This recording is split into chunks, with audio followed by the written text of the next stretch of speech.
Hello students, welcome to the new session 2020-21 of the University of Kota. The Department of English, Government College Bundi has designed and developed a series of lectures that covers the prescribed English literature syllabus of the first year, second year and final year classes, that is the undergraduate classes. These lecture series will aid and assist students who are unable to come to college or who may have missed a lecture on a certain day. The first paper of English literature of each year is called English Poetry and Drama, and the second paper of each year is called English Prose and Fiction. The first paper, that is English Poetry and Drama, has an important component of literary terms and ages. It is important for beginners of English literature to be familiar with these literary terms and ages so that they can understand this new subject better. Any student who ventures out to study any kind of literature should know that it is important for her to be familiar with the socio-cultural and literary trends of the literature of the place which he is about to study. For instance, if a student is interested in American literature or say Australian literature, it is important that the student be familiar with the socio-cultural and literary trends of that age, of that place, of the literature which he is studying. This will help him not only to develop an interest in literature, but will also help him to understand a particular piece of literature very effectively. Now, the literary terms which have been prescribed for first year English literature students are the sonnet, ode, conceit, lyric, simile, metaphor, alliteration, blank verse, rhythm, heroic couplet, hyperbole and the pun. In this lecture series, I wish to talk briefly about the sonnet. You may have all grown up studying English, some pieces of English literature, and you may have all heard the term sonnet. But now in the first year, it is important that you know the formal definition of the word sonnet. The word sonnet is a poetic form which originated in Italy in the latter half of the 13th century. The word sonnet is derived from the Italian word sonetto, meaning a little sound. So, the sonnet as a form of poem as we know today has come to us from Italy. Originally, it was a short poem sung to the accompaniment of music, and the simple definition of the sonnet is that it is a lyric poem written in a single stanza, and it consists of 14 lines. The meter that is used is the iambic pentameter, and the rhyme scheme is pretty intricate. Now there are two types of sonnets, the Italian or the Petrarchan sonnet and the English sonnet or the Shakespearean sonnet. The Petrarchan sonnet is named after the 14th century Italian poet Petrarch. It is divided into two parts. The first part, which consists of 8 lines, is called the octave, and the second part, which is called the sestet, consists of 6 lines. So the octave is of 8 lines, the sestet is of 6 lines. 8 plus 6 makes 14 lines. So now it is very easy for you to remember that a sonnet is a poem of 14 lines. The Petrarchan sonnet is divided in two important parts, which is the octave. As the name suggests, it consists of 8 lines, and the sestet, which is of 6 lines. The rhyme scheme of the octave is A, B, B, A, A, B, B, A, and the rhyme scheme of the sestet is C, D, E, C, D, E, or C, D, C, C, D, C.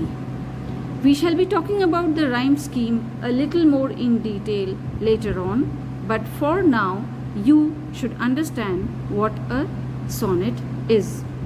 The English sonnet or the Shakespearean sonnet is named after Shakespeare, who wrote almost 154 wonderful sonnets. It is divided into 4 parts. Unlike the Italian or the Petrarchan sonnet, which is divided into just 2 parts, the octave and the sestet, the Shakespearean sonnet is divided into 4 parts. The first 3 parts, which comprise of 4 lines each, are the quatrains, and they are followed by the couplet. So in a Shakespearean sonnet, you will have 3 quatrains followed by a concluding couplet. Now a quatrain consists of 4 lines, and therefore 4 into 3 is 12, and the couplet, which is made up of 2 lines, equals the amount of 14 lines.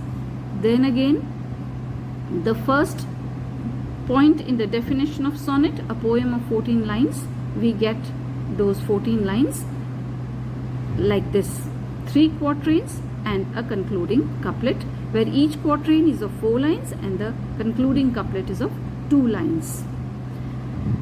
The rhyme scheme of the 3 quatrains is A, B, A, B of the first quatrain, C, D, C, D of the second quatrain, and E, F, E, F of the third quatrain, and the rhyming scheme of the couplet is G, G. Spenser evolved a new variety of English sonnets.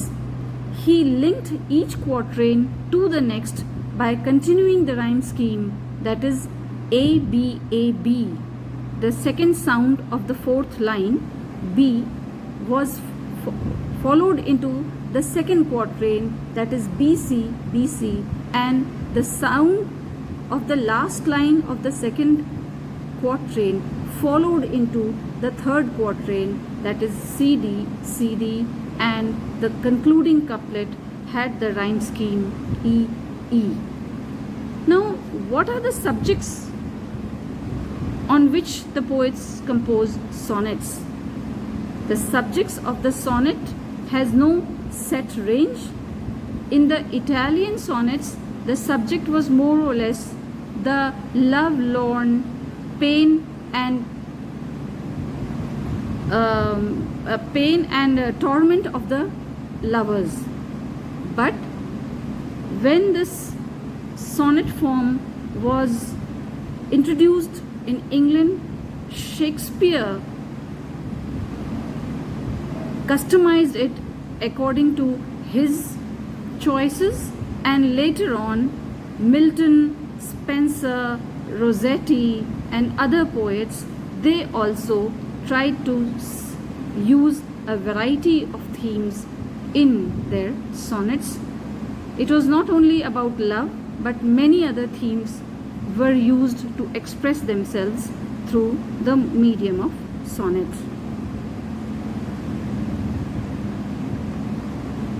The Shakespearean sonnets have the major theme of love in them, and almost all his sonnets are dedicated to his friend, the Earl of Southampton, or the Dark Lady. John Donne tried to experiment with the sonnet, and he chose religion as the theme of his sonnets, and his sonnets are collectively called the Holy Sonnets. John Milton, when the sonnet came into Milton's hands, he also greatly widened the scope of the sonnet. The themes of the sonnet included a wide range of human feelings when Milton experimented with the sonnet. An important sonnet by Milton is When the Assault Was Intended in the City.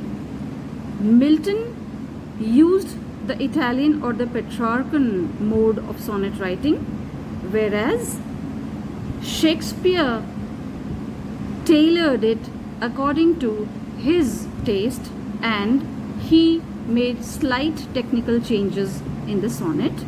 Now, an important sonnet of Shakespeare is When to the Sessions of Sweet Silent Thought. It is an English sonnet written by the famous William Shakespeare. Now, consider how challenging it is for the poet who uses the sonnet. It is just long enough to put forth an argument, and it is so concise, so challenging that the poet has to wind up whatever subject he brought up in a span of 14 lines. The subject matter of the Petrarchan sonnets was usually the hopes and pains of doting lovers. Sir Thomas Wyatt was the first to bring the form of sonnet to England in the 16th century. The Petrarchan form was later used by renowned poets like Milton, Wordsworth, and D.G. Rossetti.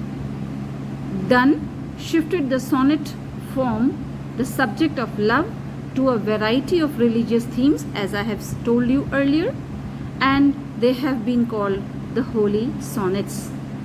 Milton also used this form to include themes of serious contemplation. That is, when the sonnet began to be used in England, the poets chose to use a variety of themes, not only love, to express themselves. This has been a popular medium of expression even in the modern age, and poets such as E.A. Robinson, W.H. Auden, and Dylan Thomas have used it very often. The rhyme pattern of the Petrarchan sonnet on the whole favored a statement of problem, situation or incident in the octave and a resolution in the sestet, whereas in the Shakespearean form of sonnet, the problem or the statement of the problem or situation or incident was covered in the first three quatrains and the conclusion was abruptly settled in the couplet. Thank you. I hope you enjoyed and I hope you could able to